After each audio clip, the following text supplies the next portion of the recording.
আসসালামু আলাইকুম রহমতুল্লাহি ওবরকাতুহু।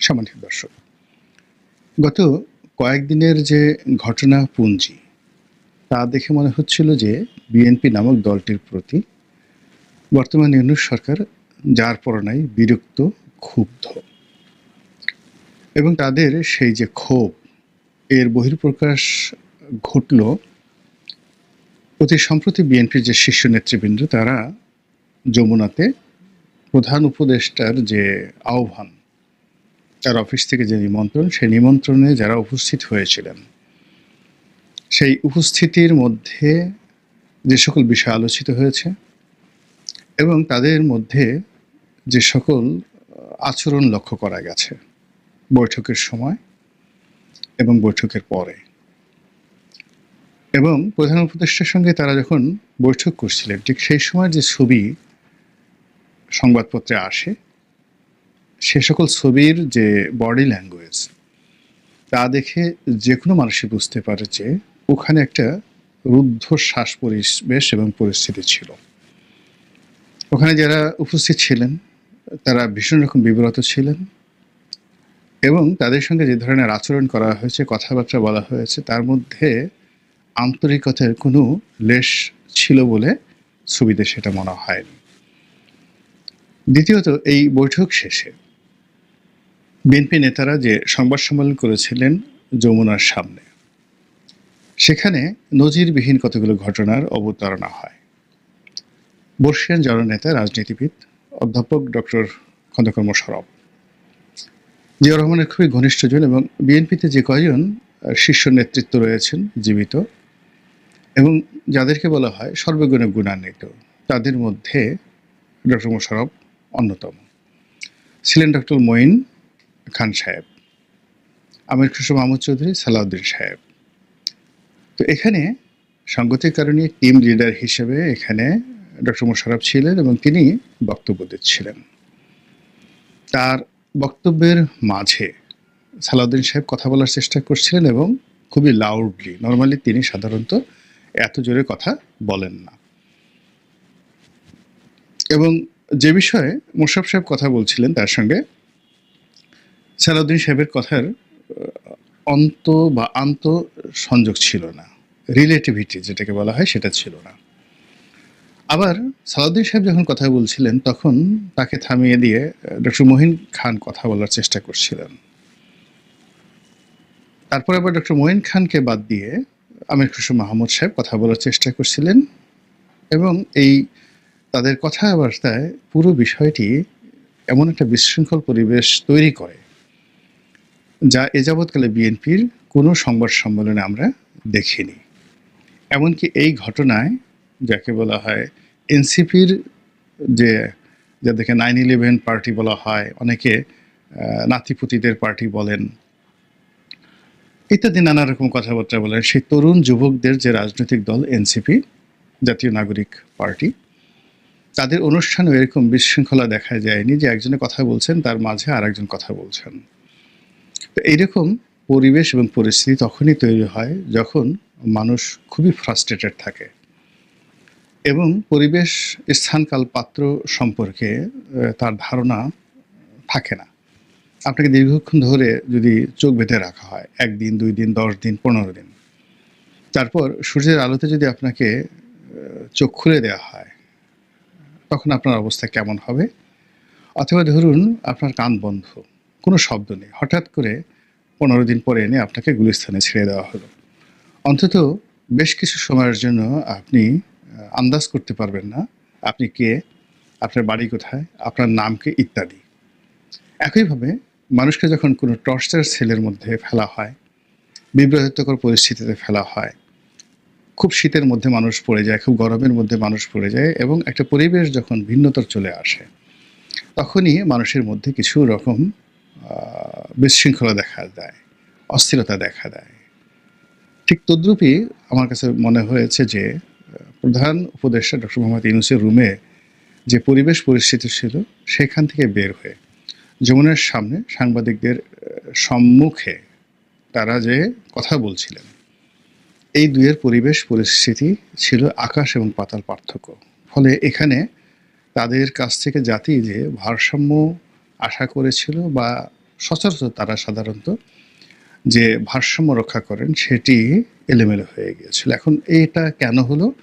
এজন্য খুব সংক্ষেপে আপনাদেরকে কিছু কথা বলা প্রয়োজন। আপনারা জানেন যে আওয়ামী লীগকে নিষিদ্ধ করার ব্যাপারে সরকার প্রথম থেকেই যাকে বলা হয় বদ্ধপরিকর ছিল। দ্বিতীয় যে বিষয়টি সেটি হলো রাষ্ট্রপতি শাহাবুদ্দিন চুপ্পু, তাকে অপসারণ করার ব্যাপারে সরকার এবং এনসিপি এবং সরকার সমর্থক যারা বুদ্ধিজীবী তারা 10 পায়ে দাঁড়াচ্ছিল এবং তারা মনে করছিল যে শাহাবুদ্দিন চুপ্পু যতদিন ঘাড়ের উপর আছে ততদিন পর্যন্ত এই সরকার নিরাপদ নয়। থার্ডলি হলো জেনারেল ওয়াকারুজ্জামান সম্পর্কেও সরকারের ধারণা ভালো নয়। তার সম্পর্কে যে সকল কথা ভেসে বেড়াচ্ছে সেটা হলো যমুনার পক্ষ থেকে বা সরকারের পক্ষ থেকে তাকে গুড বাই জানানোর চেষ্টা করা হচ্ছে, তাকে বাদ দেওয়ার চেষ্টা করা হচ্ছে, তাকে নিয়ন্ত্রণ করার চেষ্টা করা হচ্ছে ইত্যাদি আরও অনেক কিছু। এর বিপরীতে ওয়াকারুজ্জামান সাহেব তিনি চেষ্টা করছেন সার্ভাইভ করার জন্য। তিনি বিএনপির সঙ্গে যোগাযোগ রক্ষা করছেন। তিনি তার সপক্ষে যে সকল সেনা কর্মকর্তা রয়েছেন তাদেরকে কেন্দ্র করে একটি বলয় তৈরি করার চেষ্টা করেছেন এবং অতি সম্প্রতি তিনি একটি দরবার অনুষ্ঠান করেছেন, অর্থাৎ সেনা সদস্যদেরকে নিয়ে যে বৈঠক হয়, ঐতিহ্যগত বৈঠক হয়, সেটিকে দরবার বলা হয়। এবং এরকম একটি দরবারের আয়োজন করতে গিয়েই কিন্তু পিলখানার হত্যাকাণ্ড ঘটেছে। তো যাই হোক, এই দরবার আয়োজন করে সেখানে যে সকল কথাবার্তা বলেছেন এবং যা বাজারে এসেছে তার ফলে ডক্টর মোহাম্মদ ইউনূস রীতিমতো বিব্রত বোধ করেছেন, চরমভাবে বিব্রত বোধ করেছেন এবং পুরো রাজনৈতিক যে পরিবেশ এবং পরিস্থিতি এটি এলোমেলো হয়ে গেছে। এবং ডক্টর মোহাম্মদ ইউনূস তার যে পছন্দের মানুষ, আস্থার মানুষ বা পছন্দের দল বা নিজের দল এনসিপি, সেই এনসিপির প্রধানকে ডেকে, জনাব নাহিদকে ডেকে তিনি যেটা বলে দিয়েছেন যে তিনি পদত্যাগের কথা চিন্তা ভাবনা করছেন এবং এই যে পদত্যাগের কথা চিন্তা ভাবনা করছেন এটি রাজনীতিতে রীতিমতো তোলপাড় শুরু করে। তো রাজনীতিতে যে তোলপাড় শুরু করে এটি নিয়ে কেউ নাটক বলে, কেউ বলে যে উনি যাবেন না, কেউ বলেন যাবেন, হোয়াট এভার মেবি। এর মধ্যেই বিএনপির সঙ্গে এবং অন্যান্য রাজনৈতিক দলের সঙ্গে একটি সর্বদলীয় বৈঠক আলাদা আলাদাভাবে করার জন্য উপদেষ্টার অফিস থেকে উদ্যোগ নেওয়া হয় এবং সেই অনুষ্ঠানে গিয়ে বিএনপি এই অবস্থা সৃষ্টি করে।